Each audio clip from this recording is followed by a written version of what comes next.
According to a recent study conducted by the Inspectorate of Government with the support of partners, annually the government loses an estimated 9 trillion shillings in corruption. The private sector has been accused of abating this loss of colossal sums of public funds. There is now a proposal from none other than the Speaker of Parliament, Anita, to broaden the mandate of the Inspectorate of Government beyond a check on public institutions. We will do whatever is required to ensure that we protect the government funds that is being chiffoned into private sector, and you should be able to even push your hand into a private sector where money that belongs to government has gone to a private sector. The Inspector General of Government, Betty Olive Kamya, welcomed the proposal with open hands.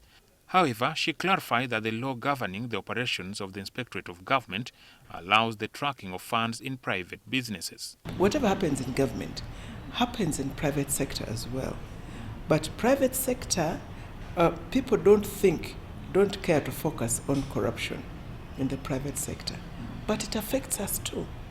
Because the private sector, the corruption in private sector makes our country a very expensive destination for doing business or even for travelers. If the amendment to the law is passed by Parliament, it would necessitate an increment in the budget for the enforcement of the law.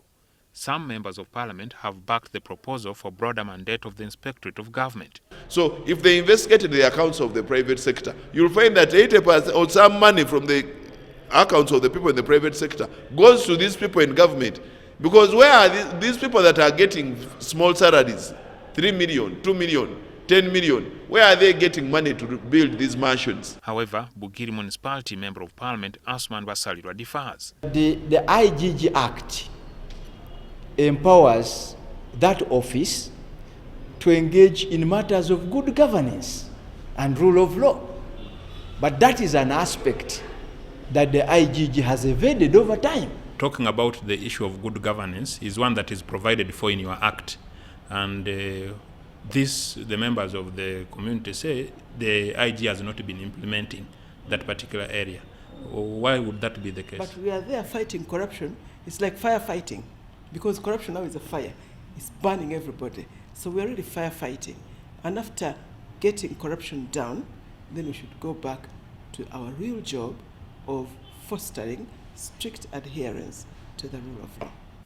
At the meeting with the Speaker, Inspector General of Government Kamya echoed the desire of the Inspectorate of Government to be fully independent.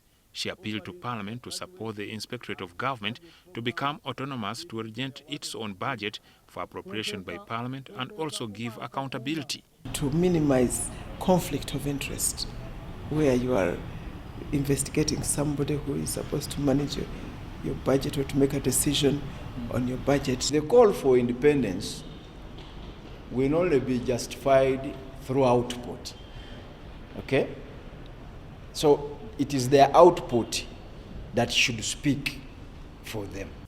The parliamentarians showed willingness to pass amendments to have a more effective and efficient Inspectorate of Government, with the hope that it may help tackle a vice multiple anti-corruption agencies are tasked with fighting, and yet it seems to be deepening. Jackson Onyango, NTV.